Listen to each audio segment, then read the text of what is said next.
Good morning.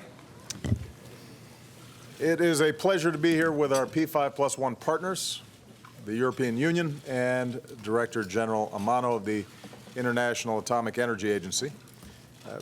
Because of the nations that are represented here today, we achieved a historic deal to prevent Iran from obtaining a nuclear weapon.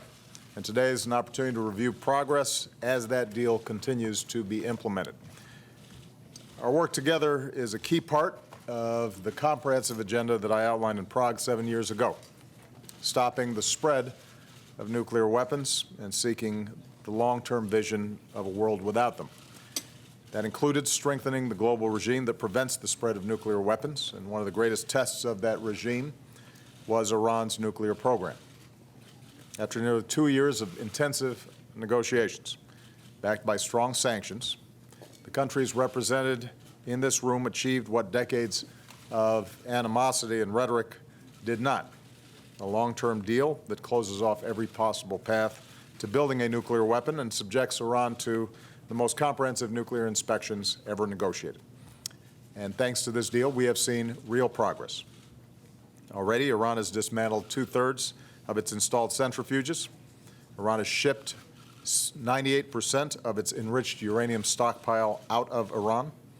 Iran has removed the Arak reactor core and filled it with concrete. If Iran were to cheat, the breakout time to build a nuclear weapon has gone from 2 to 3 months to about a year. In January, the IAEA verified that Iran had fulfilled key commitments of the deal. And today, Director General Amano will update us on implementation. Our nations have lifted nuclear-related sanctions, and it will take time for Iran to reintegrate into the global economy, but Iran is already beginning to see the benefits of this deal. Now, I think it's important to note that this deal does not resolve all of our differences with Iran, including destabilizing activities in the region. Except for limited exceptions, the U.S. trade embargo on Iran remains in place.